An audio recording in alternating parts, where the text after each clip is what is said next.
seguimos nosotros los humanos diciendo que la tierra, si yo la trabajo, es mía y puedo hacer lo que quiera con ella. Y como no hay ninguna ley que proteja la tierra, pues podemos hacer estas y mil peores cosas que lo que estamos haciendo. Entonces, una pregunta para todos. Ya estamos en vivo en Planeta 2013. Ya estamos en vivo. Online. Entonces, a ver, perdón. Muy bien. Siguiente. Pero después de la Revolución Mexicana, al mismo tiempo, ¿qué estaba pasando en el resto del mundo? Y vamos a ver qué estaba pasando en el resto del mundo. En el 14, la revolución empezó en el 10, 4 años durante la revolución y terminó en el 17. El 14 empezó la Primera Guerra Mundial. Todos sabemos qué fue esta Primera Guerra Mundial, lo que implicó, ¿pasa? Y terminó en el 18, un año después que terminó la revolución, y dejó como saldo entre 10 y 13 millones de personas que murieron en la Primera Guerra Mundial. ¿Ya lo sabían eso? ¿Sí? Bueno, es un buen dato. Siguiente. Poco después de que terminó la Primera Guerra Mundial, pasaron muchas cosas, pero entre ellas es que en el 39 empezó la Segunda Guerra Mundial. Y en este caso empezó en Alemania, se fue para los diferentes países de Europa, llegó a Japón, llegó a los Estados Unidos, en fin, se volvió una de las peores catástrofes humanas que los seres humanos hemos vivido. Por suerte, veo nada más 2 jovencitos como tú y yo, pero la mayor parte no nos tocó. Hay otro jovencito allá también. Pero en fin, esta Segunda Guerra Mundial pues duró del 39, ¿verdad? Fue atroz. Aquí el armamento, la tecnología de guerra bélica fue 1000 veces peor que la Primera Guerra Mundial, y básicamente el resultado de la Segunda Guerra Mundial fue que concluyó con los ataques atómicos norteamericanos a Hiroshima y Nagasaki. ¿Dónde están esas dos ciudades?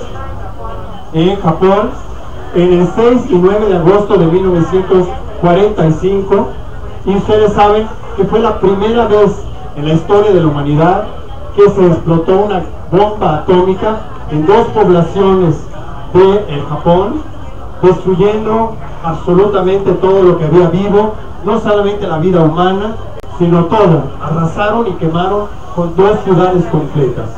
Y el resultado de esa Segunda Guerra Mundial fue que murieron en ella entre 60 y 73 millones de seres humanos. ¿Se dan cuenta de la dimensión de eso? Y cuando pensamos en esos muertos, nos damos cuenta de cuántos bosques, cuántos ríos, cuántas montañas, todo fueron destruidos. No hay manera de calcularlo, pero ese es el efecto de una guerra mundial. ¿Qué pasó después de la Segunda Guerra Mundial? Finalmente conocieron la paz, decidieron que teníamos que tener un organismo mundial que sirviese para tomar decisiones para que no volviera a pasar algo de ese tipo. Y se crearon las Naciones Unidas. Y todos los países que participaron en la guerra y los que no participaron en la guerra crearon esta nueva asamblea, este nuevo parlamento, en el cual todos los países llegaron a ciertos acuerdos para que no volviera a suceder algo de ese estilo. En el 45, 3 años después, se logró que todos estos países de acuerdo llegaran a firmar una Declaración Universal de los Derechos Humanos. Es decir, que por primera vez en la historia, todos los gobiernos del mundo llegaron a la decisión de llegar a un acuerdo, que aquí están leyendo, que es la Declaración Universal de los Derechos Humanos. Eso es muy importante que lo tengan en mente, porque de eso vamos a hablar al ratito. ¿Por qué? Porque básicamente quiere decir 48, 58, 68, 78, 88, o sea, 60 años no teníamos en todo el mundo una ley que pudiera regir nuestros derechos como seres humanos. Bueno, a partir de los 50 empiezan todas las luchas, porque una cosa es lograr un decreto, pero por otro lado, ¿qué es lo que hacen los seres humanos para que esos decretos se vuelvan parte de nuestra vida. Entonces aquí tenemos las diferentes organizaciones de todo el mundo que empezaron a crear en el Perú, en México, en Estados Unidos, en Francia, en todo el planeta, organizaciones para defender los derechos humanos. Dentro de esta lucha por los derechos humanos y por la independencia, juntamente, tuvimos ¿a quién? A Gandhi. ¿Y quién fue el señor Gandhi, señorita? Fue una persona que luchaba por los derechos de las personas. Muy bien, muy bien. ¿En dónde? ¿En la India? En la India, muy bien. También usted tiene ya 30,000 bonos verdes también. Lo importante de la lucha de Gandhi es que logró lo que las otras revoluciones e independencias no habían logrado. Es cómo conseguir unir la espiritualidad con lo social. A Gandhi se le decía que era un político entre los santos y era un santo entre los políticos, ¿verdad, Pablo? Entonces, eso es lo que logró la independencia de la India, ¿no? Pero con una vía que es la vía de la no violencia. También en los Estados Unidos había un movimiento también para los derechos civiles del pueblo negro. ¿Por qué? Porque hasta hace muy poco tiempo los negros no tenían derechos en los Estados Unidos. Todavía cuando yo fui las primeras, cuando tenía tu edad, iba a los Estados Unidos con mis papás, los negros no se podían sentar en el mismo autobús con los blancos, no podían ir a los mismos restaurantes, no podían entrar a los mismos baños, no podían acceder a muchos trabajos, simplemente porque eran negros. Entonces hubo una gran lucha por los derechos civiles del pueblo negro, y dentro de ellos muy importante fue Martin Luther King, que fue el que logró realmente juntar a todos esos movimientos de derechos civiles y que logró precisamente impulsar a que en los Estados Unidos se parara esta represión que se dio por muchos siglos, para que dejaran de ser esclavos, para que dejaran de ser tratados como personas de tercera categoría. Bien, ¿quién es el tercero en esta categoría de personajes que ayudaron mucho a cambiar esta óptica? Fue el señor Mandela. ¿Qué logró Mandela? Acabar con... ¿Qué es el apartheid? La separación. En África había hay un país que se llama Sudáfrica, y en ese país lo mismo, los blancos, que eran una minoría, eran los dueños de todas las decisiones de la corte, de la política, de la economía, y los negros, que eran la mayoría, no tenían derecho a nada. Y Mandela se pasó 30 años, 29 años en la cárcel, simplemente por defender los derechos de los pueblos negros dentro de Sudáfrica. Y cuando finalmente salió de la cárcel, fue elegido presidente, primer negro, porque logró que se acabaran con las leyes que separaban los negros y los blancos, y le cambió de nombre a Sudáfrica, o le puso un segundo nombre que se llama la nación del arco iris. Ese es el nombre que tiene a partir de Mandela Sudáfrica, la nación del arco iris. ¿Por qué? Porque está constituida de muchos pueblos, de muchas culturas y muchas naciones. Después hablamos de los diferentes tipos de derechos por los cuales se puede luchar. Los derechos civiles y políticos, los de la tierra, los del trabajo, los de los mineros, los de los presos, los de los campesinos, todas las diferentes luchas que se han dado a través de la historia para ir conquistando los derechos de todas estas partes de nuestra sociedad. Luego tenemos los derechos económicos, los sociales y los culturales, que son los derechos a la cultura, a la no diferenciación entre los inválidos, los abuelos, los viejos, los embarazados, los que tienen diferentes opciones sexuales, además los pobres, la esclavitud moderna. Todos esos tipos de derechos se siguen hasta la fecha luchando por conquistarlos. Luego viene, también importantísimo, la mitad o más de la mitad de nuestra población humana son ustedes, las mujeres, como hoy, la mayor parte de las que están acá. Entonces, pero las mujeres, como decíamos antes, tuvieron que hacer una lucha muy larga para adquirir sus propios derechos, incluso el derecho de poder ser ciudadanas y votar en elecciones. Luego tenemos los derechos de diferentes opciones sexuales. Hasta hace muy poco tiempo, los hombres que querían tener relaciones o tenían casarse o tenían amor por otro eran condenados, y las mujeres que querían estar con otras mujeres también eran condenadas. Actualmente ya hay todo un movimiento en Rusia, en Estados Unidos, en Francia, en el Japón, en todo el mundo, para que básicamente los homosexuales, las mujeres lesbianas, todos los que quieran tener derechos de escoger con quién o de quién se enamoran y con quién quieren vivir, también sea un nuevo derecho que se ha adquirido con una larga lucha también. Luego, luchas por la solidaridad internacional. Hay varios organismos, hay varios problemas que no son locales, sino que son problemas que se tienen en toda la tierra. La libertad de expresión, la del tránsito entre países, amnistía para los prisioneros, soy ciudadano del mundo, erradicar la pobreza, derechos sin fronteras. Son tipos de derechos que tienen que ver con ese tema. Y luego, los derechos de la tercera edad, la vivienda, la dignidad, trabajo, cero pobreza, niños, pena de muerte, que son todos también derechos que se han ido y se siguen luchando, conquistando día a día por todos nosotros. Esa lucha vemos por los derechos humanos. Pero aquí la pregunta que yo les hago, que nos hacemos, ¿qué pasó con nuestras responsabilidades en todos estos movimientos con la madre naturaleza? Se nos olvidó la madre naturaleza, se nos olvidó que también había que hacer algo por ella, y es donde entramos nosotros ahora. ¿Qué pasó con la madre naturaleza? Cuando nadie se puso a defenderla y ella no tiene voz, la madre naturaleza, ¿qué pasó con ella? ¿Qué es? Contaminación, ¿qué más?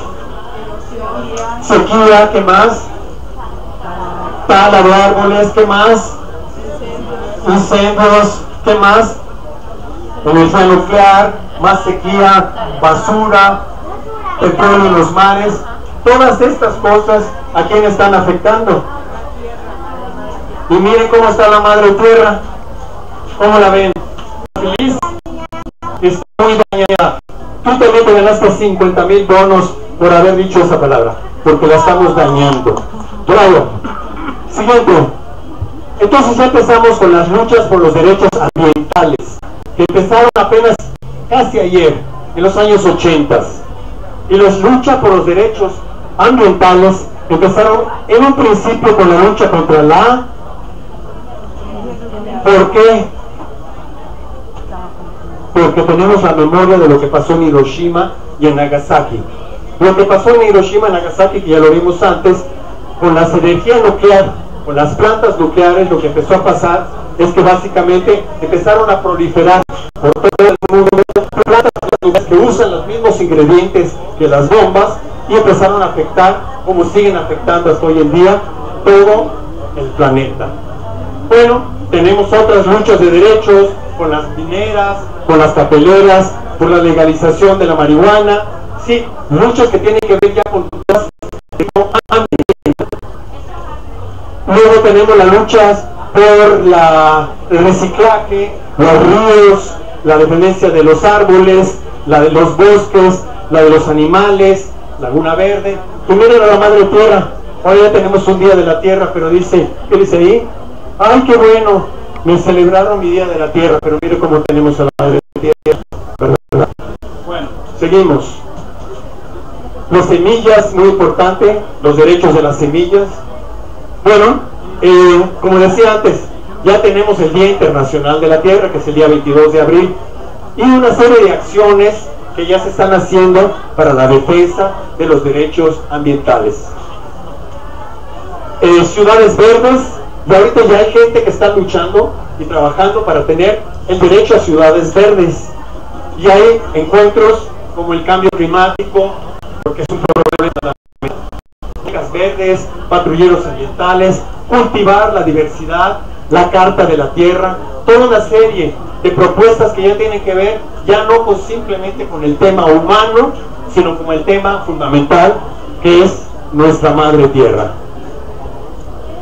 Y luego tenemos otras luchas importantes que vienen de ahí, Por ejemplo, la lucha de los... ¿Qué son? ¿De los qué? De los perros, la ley de los perros, muy bien, la ley de los perros. ¿Y la de los gatos? También, ¿verdad? La ley de las luchas por los animales, por la defensa de los animales. Y ustedes saben que los circos es una de las cosas donde, ¿qué le pasa a los animales? Los maltratan. Los maltratan. ¿Qué más les hacen a los animales? ¿A quién le gustan las corridas de toro? Hay una mano. Ese joven parece que le gustan las guerras. Ah, no, se está rascando el pelo. ¿A ti te gustan las corridas de toros? No, ¿verdad? ¿A quién no le gustan las corridas de toros? ¿Verdad? A la mayor parte. Entonces ahorita lo que estamos buscando es que no haya circos con animales y que no haya corridas de toros, corridas de perros, pleitos de perros, pleitos de gallos y de todos esos animales. Bueno, ¿cómo se retrata todo con el tema de los derechos de la tierra? Vamos a ver, así como tuvimos los líderes de la independencia que fueron curas, algunos curas también con una ambición mayor que nosotros, empezaron a hablar de que esto, básicamente Teilhard de Chardin, empezó a ver que había una relación estrecha entre la mente de la planeta, porque el planeta, si es un ser vivo, pues tiene mente, y nuestra evolución espiritual. Es decir, cómo nosotros, los humanos, podemos acceder a la inteligencia de la Madre Tierra. Este es uno muy importante, los que son estudiosos de este tema, Teilhard de Chardin. Búsquenlo porque tienen mucho que aprender de él. Y ella definió el tema de la ecoteología, es decir, de una teología vinculada a la ecología. Ya no solamente la teología humana, sino la ecoteología, cómo pensar en la espiritualidad que viene de la Madre Tierra.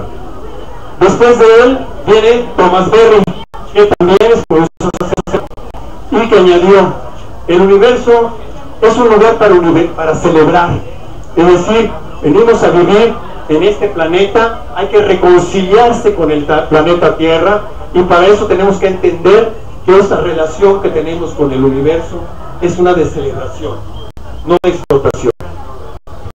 Después de él tenemos al héroe de Musilin y de Beno, que es Leonardo Boff, que también fue un sacerdote que perteneció a la teología de la liberación y que se volvió teologista.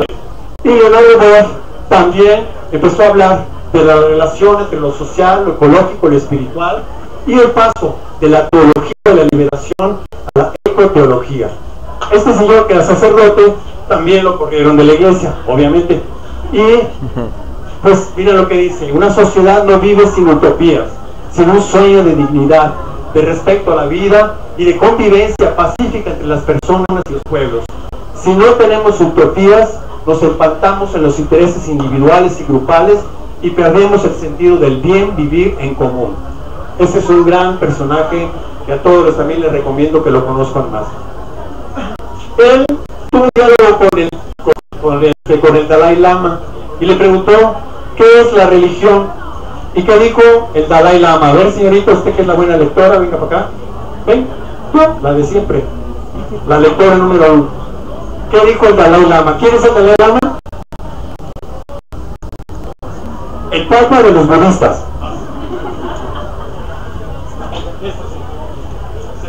Esta es mi simple religión. No hay necesidad de templos y no hay necesidad de una filosofía complicada. Nuestro propio cuerpo, nuestro cerebro, nuestro corazón son nuestro templo, y la filosofía es la bondad. Dalai Lama. Más bonos de Bueno, después de ese diálogo, básicamente es lo que te digo. Hay una diferencia entre espiritualidad y religión. La religión es básicamente una institución, cualquiera que sea. Y la espiritualidad no necesita de templos ni de sacerdotes. Necesita la conexión de nosotros, con los demás y con el universo. Y de eso es el tema que el mismo Dalai Lama dijo en alguna ocasión. ¿En qué momento entraron los científicos en este tema? Porque hasta ese momento, como que la Madre Tierra, eso solamente son mafufadas de los indígenas, no tiene nada que ver con ese tema. pero surgieron dos científicos, James Lovelock y Lynn Margulis, que se desarrolló lo que se llama la hipótesis Gaia. ¿Y la hipótesis Gaia qué quiere decir? ¿Alguien lo sabe de los más mayores? ¿No quiere ganarse un bono verde? A ver, ¿nadie? Hipótesis Gaia que se quiere aparecer en la televisión. La Tierra tiene vida, tiene conciencia y nosotros somos parte de ella, básicamente es eso. Es decir, los científicos empezaron a encontrar que esto que decían los indígenas, esta adoración al sol, a la tierra, a las plantas, a los bosques, no era simplemente porque eran paganos, es porque tenían una relación de aprecio, de respuesta, de agradecimiento por la tierra, y por eso adoraban o daban ofrendas y respeto a la tierra. Entonces son los primeros científicos que empezaron a hablar de una hipótesis que quiere decir Gaia está viva y si no la cuidamos nos carga. Ahora nos acercamos más en el tiempo. En los años 50 hubo un grupo de poetas, filósofos que se llamaron los beatniks. ¿Alguien sabe de los beatniks en los años 50? ¿Eh? ¿Quién? A ver, tú, ni mi nieto saben de los beatniks, ¿verdad? Pensé que eran los Eurythmics. A ver, los beatniks ya no fueron los precursores de los hippies, fíjense, y dentro de ellos había un poeta muy conocido que todavía vive hasta la fecha, que se llama Gary Snyder, que vino a México como peyote, se fue al Japón, aprendió zen budismo, se fue con los indios norteamericanos, aprendió de que la tierra es nuestra madre, y básicamente con todo esto empezó a escribir poemas que tienen que ver con una poesía contemporánea que une la espiritualidad con las tradiciones. Muy importante, Gary Snyder. Y después vinieron los 60s. Aquí, ¿quién le tocaron los 60s? Nadie más, amigos. Los 60s es mi generación. Yo soy hippie, de nacimiento no, pero sí, otra hippie aquí. Dentro de los beatniks hubieron Jack Kerouac, muy importante, Allen Ginsberg, muy importante, y todos estos poetas, escritores empezaron a hablar en los años 60 de una solución no violenta y participaron en un gran concierto de rock and roll que se llamó Woodstock. ¿Quién vio la película de Woodstock? 2 o 3 nomás. Nada más. Yo soy de esta generación en la cual creímos de nuevo que el amor era mejor que la guerra, y aquí la estamos practicando, y aquí estamos enfrentándonos al ejército norteamericano que básicamente en ese momento estaba involucrado en la guerra de Vietnam. Todos nosotros de mi generación participamos en esta lucha contra la guerra de Vietnam, muy importante. Los años 60 es la generación nuestra. Hubieron cambios radicales que se fueron propagando por todo el mundo. Este soy yo, y este es Odín, el que conoce a Odín. Odín es tu papá. Nunca lo habías visto, pero así es tu papá. Y aquí estamos nuestra familia. Sí, lo siento decirte, pero tu papá no se hizo hippie, nació hippie. Entonces empezamos a viajar en autobuses coloridos, empezamos a recorrer el mundo diciendo paz y amor es lo más importante, son los valores más importantes para mantener nuestra relación y nuestra vida. Dentro de esos hippies, un amigo nuestro se llama Stan, y casi con su mujer decidieron hacer una caravana.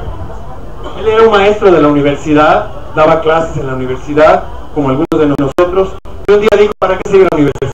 La universidad es el mundo entero y hay que ir allá. Y creó una caravana y le dijo a sus alumnos, ¿quiénes quieren venir conmigo? Y se juntaron 70 autobuses y más de 300 gentes a viajar por todos los Estados Unidos para llevar el mensaje de paz y amor, de comunidad, de cuidado de la naturaleza. Después de haber viajado un par de años, se establecieron en una tierra en Tennessee y crearon una comunidad. Y de hippies se volvieron en granjeros, empezaron a vivir y en relación a la naturaleza, y pues básicamente dieron un ejemplo de cómo pasar de ser hippie a ser cuidador real de la tierra. Y aquí están esos hippies ya convertidos en agricultores, y aquí están las mamás hippies convirtiéndose en productoras de bebés también. De ahí vino Sadie y de ahí vino mis nietos también. Bueno, dentro de estos miembros de la comunidad del farm existe desde el 71 y sigue hasta la fecha. Y esos bebés que estaban en la panza fueron creciendo, volviéndose niños, volviéndose jóvenes, volviéndose adultos, y actualmente Stephen Gaskin está aquí, tiene cerca de 80 y pico años, y aquí está la historia del farm antes y ahora. Una comunidad que evolucionó del hippismo para llegar finalmente a la creación de comunidades ecológicas. Y eso es muy importante, tomen dato. Los hippies no desaparecieron en los 70, se formaron, nos transformamos y empezamos a formar parte de lo que llamamos la nación del arco iris. No es algo religioso, es una nación hecha de gente de todas las tradiciones, culturas, pueblos, que cada año, desde el año 72, nos juntamos cada año en un bosque para crear una aldea ecológica. 3 semanas, 2 semanas, el tiempo que cada quien se dé. Esos 3 libros que están aquí son 3 libros que yo escribí sobre el arco iris, los del arco iris, Arcobaleno, Rainbow Nation, y que son libros que cuentan la historia de todo lo que estoy contando ahorita. Y esos libros describen cómo, de haber sido hippies en las calles y peace and love, empezaron a crear aldeas temporales de paz por todo el planeta. Ahorita el movimiento Rainbow está en todo el mundo. Ya hay encuentros del arco iris en todo el mundo. Acá están algunas imágenes. Podemos ver en las mismas fotos ese cambio. ¿Por qué el arco iris? A ver si a alguien se le ocurre por qué escogieron el nombre del arco iris. Porque tiene todos los colores. Tiene todos los colores. Porque tiene todos los colores. Muy bien. ¿Por qué otra razón? Esa razón es la más importante. El arco iris es la única bandera que reúne todos los colores. ¿Por qué? Que la luz son todos los colores. Porque le dan todos los colores. Esos aplausos, ¿no? Saben más que los adultos, estos pequeños, menos mal. Bueno, estas son las imágenes de lo que es esta nación, el arco iris. Y hay muchos libros, y hay videos y demás sobre la historia del arco iris. Así como se dio el movimiento arco iris, hay una otra parte de esa generación que crearon el movimiento bioregional. De esos personajes que crearon este movimiento, Peter Berg y David Henke son los dos. Y esos dos echaron a andar un movimiento para tratar de redefinir la geografía. En lugar de que la geografía sean ciudades, municipios, estados, naciones, dijeron, hay que regresar a una geografía que sea la geografía de la tierra. Las cuencas, las montañas, los ríos, las playas, los montes, esa es la geografía de la tierra. Es como si nosotros nos cortaran el cuerpo y dijeran, pues tu lomo y tu pierna y tus nachas, todo eso están separados. Es un mismo cuerpo humano y solamente unido está vivo. Entonces este movimiento bioregional lleva 30 años tratando de dar una constitución de los derechos de todas las especies, de toda la vida. Aquí están, cada año tienen también los encuentros con congresos bioregionales continentales. Aquí en México los hemos tenido también, sus encuentros, y como digo, son gentes de todos los movimientos ambientalistas de Estados Unidos y Canadá que están planeando cómo transformar la parte humana en una parte verde, ciudades verdes. Dentro de los bioregionalistas, muy importante porque sigue vivo, Chris Wells, porque este señor creó un proyecto que se llama el proyecto de todas las especies, que le gusta mucho a los niños. ¿Por qué? Porque es cómo hacer festivales y carnavales. Ahí te voy a una idea, César Daniel. Vamos a hacer carnavales de todas las especies, donde los niños salen, los seres humanos salimos a manifestar que somos los defensores, las palabras de todas las especies. Bueno, estos bioregionalistas no son solamente del norte, también en Argentina tenemos un personaje bien importante, Miguel Grimberg, búsquenlo también por ahí, que desde los 60 empezó con sus revistas Contracultura, Mutantia, y sus libros somos la gente que estábamos esperando, a plantear todo lo que estamos diciendo para cambiar de paradigma. Es decir, no un paradigma antropocéntrico, centro es el humano, sino biocéntrico. La vida es lo que es lo fundamental. Dentro de estas también tenemos a una personaje muy importante que es Starhawk, autora, activista internacional, creadora de lo que se llama el concepto de ecofeminismo. Es decir, ya no solamente el feminismo de ver cómo conseguimos los derechos de la mujer, sino de la madre naturaleza. Es la primera gran autora que empieza a plantearse una nueva corriente dentro del feminismo, que es el ecofeminismo, de cómo hacer esto, y tiene un libro maravilloso que se llama La Quinta Cosa Sagrada, que va a ser un libro, tenga el dato como algo importante. Pero eso también llegó a México, y algunos de nosotros que estamos aquí formamos parte de ese bioregionalismo mexicano. Aquí tenemos 2 libros que hemos publicado aquí, que se llama Bienvenidos a Casa y Ecohabitat, y a Laura, ya tenemos algunos de nosotros en un congreso internacional donde estábamos, todos estos éramos de algún país de América del Sur.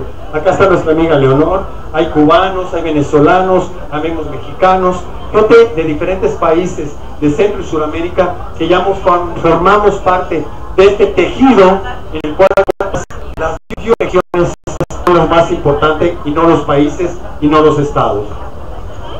Bueno, también dentro de esa corriente tenemos un autor que se llama Ernesto Kallenbach, que escribió una novela fabulosa. Esa novela se llama Ecotopía o Ecotopía Emergente, que quiere decir una utopía ecológica. Cómo crear una sociedad con leyes, derechos y valores ecológicos. Luego tenemos a los hermanos de Greenpeace. ¿Alguien conoce a los hermanos de Greenpeace, a los guerreros de Greenpeace? Bueno, yo sé que son. Cuéntanos quiénes son los Greenpeace. Es como... Fuerte. Es como una fundación que defiende a la naturaleza. Muy bien. Muchas gracias. Una fundación internacional que defiende los derechos de la naturaleza. Y miren, tenemos aquí acciones en México de Greenpeace. Y en el momento de la revolución, este es un despertar, un llamado de atención a los políticos mexicanos para que se despierten y salven el clima, las ballenas. En la que participé, que fue la Diana. Nos subimos a la Diana y le pusimos una máscara para que pudiera respirar. Bueno, es una de las acciones que hicimos aquí en México. Esta fue la estela cerca de la calle, me parece que tiene una acción, porque ahora está un ejército defendiendo la estela. Bueno, a nivel esto local, ¿qué pasó? Que realmente empezaron a ver por primera vez en la historia de la humanidad cumbres mundiales ambientales, es decir, que los gobiernos se dieron cuenta por primera vez que el tema ambiental era fundamental, que había que hacer algo por la tierra. Su primer encuentro fue en Suecia en el 72, el segundo en Río de Janeiro en el 92, el tercero en Johannesburgo, el cuarto en Río de Janeiro más 20, y de ahí salieron la Agenda 21, que tiene que ver con una especie de derechos de la tierra, pero para llevarse a todo el planeta. De las cumbres mundiales surgen los foros sociales mundiales que se plantean algo. Se puede hacer un mundo diferente. Y aquí tenemos que estos foros mundiales se vienen realizando en Brasil, en África, en México, en Chile, en diferentes países, donde ya el planteamiento es cómo hacer un mundo diferente. Ya no solamente un tema, un mundo completamente diferente. En una de estos foros sociales mundiales donde estuvimos nosotros vamos a hablar un poco con quién, estuvimos en Brasil, y participamos en estos encuentros, y habían 150,000 personas en este encuentro, de 140 naciones, y 5 presidentes, el de Uruguay, el de Paraguay, el de Bolivia, el de Brasil, el de Venezuela y el de Ecuador, que estuvieron presentes defendiendo los derechos ambientales, sociales, humanos de toda la tierra. A este encuentro de Belén llegamos nosotros cuando vivíamos y viajábamos con una caravana que se llamaba la Caravana Arcoíris para la Paz, y formamos en este campamento gigante de 5,000 personas, creamos una aldea de paz, y en esa aldea de paz todo estaba basado en la ecología. Es decir, todo el encuentro y esas imágenes son de cómo participamos en las marchas con los indígenas, llevando la cultura, encuentros ecuménicos, en fin, diferentes eventos que tenían que ver cómo en este evento mundial se estaban defendiendo los derechos de la tierra. Y ya que hablamos de la caravana arcoíris, les cuento que algunos de nosotros que estamos aquí, mi compañera y yo, y Aarón, que también estuvo por ahí, hicimos un recorrido desde México hasta Brasil, que duró 13 años en autobuses, en campamentos, para ir a todas las favelas, comunidades, pueblos indígenas de 17 países, para que todo lo que les estoy contando ahorita, poderlo enseñar y compartir con todo tipo de grupos sociales, en escuelas, universidades, en barrios, en todo tipo de lugares. Y aquí tenemos algunas visitas a lugares indígenas, afroamericanos, con el teatro, con la música, con la danza, con las conferencias, con las ceremonias, con encuentros, con eventos, cómo concientizar a la gente de la importancia de este tema. Aquí tenemos encuentros que organizamos en Sudamérica, en Centroamérica, en Colombia, campañas de reciclaje, de reconstrucción, ceremonias en Chile, teatro, todos los instrumentos que usamos para ir llevando esta conciencia desde los niños hasta los abuelos. Al mismo tiempo que estuvimos viajando, tuvimos el apoyo y estuvimos fortaleciendo lo que se llama la Red Global de Ecoaldeas y Comunidades. Esa red se creó en el año 1994, creo, en Finhorn, en una comunidad, y ahora la Red Global de Ecoaldeas. Una ecoaldea es una comunidad que ya adoptó principios éticas, prácticas ecologistas. Las hay en España, las hay en toda América, las hay en África, las hay en continentales, las hay en Colombia, en Chile. En todos estos países han surgido y nosotros sembramos en este viaje muchas de estas redes ecologistas por toda América del Sur. Lo más actual es defender la permacultura, que es la cultura permanente, ¿no? Y que son asentamientos sustentables de las Américas, y aquí tenemos encuentros con todas las diferentes áreas que estamos construyendo en este movimiento que se llama CASA, Consejo de Asentamientos Sustentables de las Américas. Básicamente, ¿qué queremos hacer con eso? Contribuir a unir a los pueblos del cóndor, del quetzal y del águila. Es decir, que los pueblos de Norteamérica, de Centroamérica y de Sudamérica se conjunten en una misma propuesta. Nos volvamos a unificar como una nación continental. Bueno, en los años 2010 tuvimos la sorpresa de que el pueblo hermano de Ecuador declaró por primera vez los derechos de la tierra. Es decir, en un encuentro designaron y crearon una nueva constitución, y esta nueva constitución está basada ya en proponer que los derechos de la tierra son tan o más importantes que los derechos humanos. Y esto fue un paso, una señal muy importante. Siguiente. Después de Ecuador, ¿quién vino? Vino Bolivia, que también promulgó a nivel constitucional federal la ley de los derechos de la madre tierra. Ahí cambiaron su constitución y a partir de ahora los derechos de la madre tierra son fundamentales en Ecuador y Bolivia, y son los dos primeros países del mundo que logran esto. ¿En qué está basado esta propuesta? Esta propuesta está basada en un gobierno tradicional, basado en la tradición de la cultura andina, que se llama el Suma González, y que tiene como base vivir cada vez mejor y mejor y mejor, porque el mejor nunca tiene fin. ¿Cómo aprendemos a vivir bien con lo que tenemos y cuidando lo que tenemos? Y eso es la base de este. Y estas son todas, no se ve muy bien, las leyes que han creado en este gobierno para defender y cuidar a la madre naturaleza. En México, mientras, ¿qué pasó en todos los años? ¿Qué pasó en el medio ambiente? Bueno, el medio ambiente, hasta el año 82 se creó la primera institución que tenía que ver con la defensa de los derechos de la naturaleza, del medio ambiente, la Sede Sol. La Cedesol ya empezó a plantearse que de las políticas gubernamentales había que tomar que ver con el medio ambiente.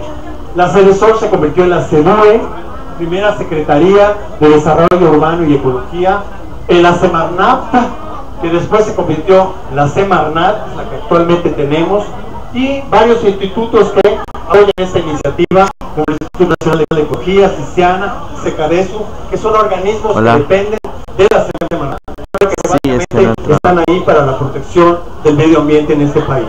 ¿Qué hace la Semarnat? Pues hace informes, estadísticas, proyectos, publicaciones, campañas y también atienden algunas denuncias ambientales. Aquí está el grupo de trabajo que básicamente se enfoca a tener un panorama nacional de cuál es la situación ambiental. Ciudades, reciclar las pilas, los huertos de los niños, mérito ecológico, cuidado del agua, separación, y que también trabajan en las asambleas legislativas. Y aquí tenemos a que es unas personas muy cercanas a nosotros que también han trabajado mucho en este tema. Acciones de las campañas para la luz, acciones de hábitos y consumo, Día de la Tierra, los bicicleteros, el Cinema Planeta, no más corridas, cambiar los focos ahorradores, huertos, reciclaje. Son todas campañas que se realizan ya con apoyo institucional. ¿Qué pasa en el otro mundo posible? ¿Dónde estamos nosotros hoy? Vamos a ver dónde está esta revés que estamos construyendo con esta feria, con las acciones que cada uno y muchos de ustedes están haciendo. Empieza que en los años cercanos más a nosotros tuvimos a los indígenas mayas que decidieron un día básicamente que no podían seguir siendo tratados como ciudadanos en este país después de que hubo una independencia y una revolución, seguían siendo tratados como ganado. Y entonces surgió el Ejército Zapatista de Liberación Nacional, que llevan 20 años haciendo sus luchas, creando nuevas campañas, creando territorios zapatistas, escuelitas zapatistas, llevando un diálogo internacional y que se han dado a conocer en todo el mundo con este movimiento que tuvo 10 días de guerra y lleva 20 años de paz, construyendo un nuevo mundo posible. Luego tenemos campañas como la de Wirikuta, la campaña Wirikuta no se vende. Para los que no sepan, Wirikuta es el lugar en el desierto de San Luis Potosí donde vienen los huicholes a hacer sus ceremonias y que los están convirtiendo en minerías, de territorios mineros y en territorios para producir con agrotóxicos muchísimo tomate. Bueno, pues hay todo un movimiento por defender a Wirikuta a nivel constitucional, de marchas, artístico. Aquí tenemos al Roco, que está muy en los festivales, todos eventos apuntando a la defensa del territorio sagrado, ¿no? Unemos a la Madre Tierra. Y luego otro movimiento, aquí quien participó en el 132, ¿quién es el 133, 134? Nadie. No, pues qué borrade. Bueno, de nada. Entonces, este movimiento también hace un par de años tuvo mucha fuerza entre la juventud, que retomó muchos de los valores de los 80 y que se planteó también cuestiones fundamentales que tienen que ver con nuestro pueblo, con nuestra nación. Aquí tenemos las marchas de paz y dignidad con justicia que encabezó el poeta Javier Sicilia para decir, estamos acabando con nuestro futuro como nación, tenemos 100,000 muertos y desaparecidos, y que salimos a la calle desde en el 2011 llevando también una propuesta de una cultura de paz y dignidad. ¿Han visto esa máscara por algún lado? Bueno, pues es la máscara de Anónimos. Esta no, esta es nuestros cuates, esta es en un consejo de visiones. Los punks también están cambiando, ya no solamente a ver cómo se madrean no sabe quién, sino ya están luchando también por los derechos de la tierra. Aquí tienen acciones. Luego, otras acciones importantes, más propositivas, ya no de protesta, los carnavales y las fiestas del maíz, que se acaba de dar una hace una semana o 2 semanas, para enfrentar a Monsanto y la mayor parte de las compañías transnacionales que producen semillas tóxicas para la tierra y para el ser humano y para la economía. Y luego lo que nosotros empezamos a hacer hace 21 años, que son los consejos de paz de guardianes de la tierra, que iniciamos en los años 90 y que llevamos 21 años realizando en este país. Estos son encuentros donde por una semana nos establecemos en un campamento y tratamos de vivir como quisiéramos vivir el resto del año. Es decir, niños, jóvenes, adultos, ancianos de todos los pueblos y tradiciones, cómo poder vivir en armonía con nosotros mismos, uno con nosotros, uno con la naturaleza y uno con las leyes del cosmos también. En esos eventos se realizan antiguas y nuevas ceremonias ecuménicas que ya no son de una religión, de un camino espiritual, sino de todos ellos, y estas son ceremonias que hemos realizado, y básicamente hemos participado muy importantemente en la recuperación de nuestros centros ceremoniales, que se volvieron primero en zonas arqueológicas y después en centros turísticos, y que están prohibidas las ceremonias en casi todos los centros ceremoniales. Entonces es algo que también es parte de la lucha de la recuperación del territorio sagrado. Pero nosotros, como se está realizando en este momento hoy, en el que estábamos ayer nosotros, que es el Festival Chicome de Música, Conciencia y Amor, que es un festival que se realiza cada año con esa propuesta, cómo hacer un evento basado en llevar a la Ciudad de México en un encuentro que tenga que ver con estos valores, con esta ética, con esta moral, con esta visión. Luego tuvimos la oportunidad en Coyoacán, que pudimos trabajar por 3 años, y crear un que se llama programa de ecobarrios, donde por 3 años estuvimos formando promotores de ecobarrios, guerreros verdes, en todos los pueblos, colonias de Coyoacán, para que esas gentes a su vez repliquen esas propuestas en sus barrios, colonias, en sus multifamiliares, escuelas y demás.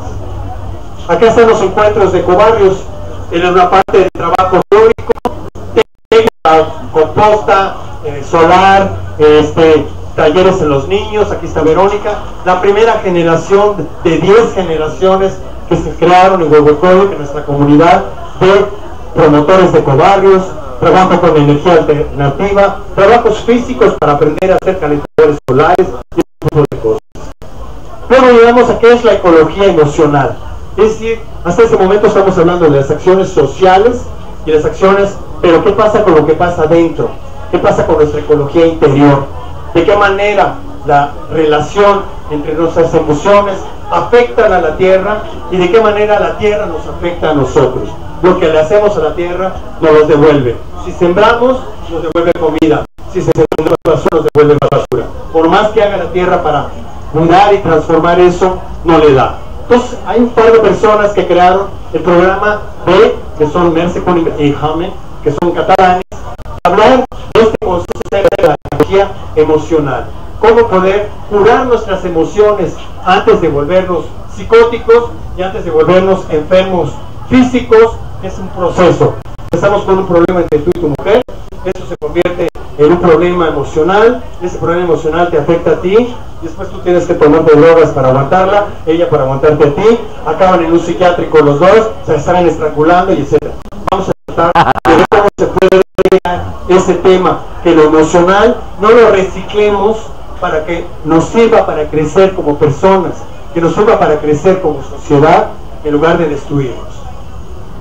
Y tiene que ver con equilibrio, un camino muy importante que podemos ampliar a nuestro mundo emocional, el equilibrio, cómo ser personas en equilibrio. Y algunas acciones que se desarrollan en este programa de salud emocional, de ecología emocional, desde lo más sencillo, la pueden practicar aquí, al salir, vayan, abracen un árbol. Cuando estén muy desconectados, los árboles están siempre bien centrados, o las montañas. Y la ecología emocional sirve para el bien personal y social con este tipo de programas: desarrollo de la persona, de la moral, ética y valores, promoción de la familia, desarrollo de una salud integral, una conciencia social, una conciencia ambiental y el equilibrio entre todo esto. Ahora llegamos ya a la ley de los derechos de la tierra. ¿Qué pasó más recientemente?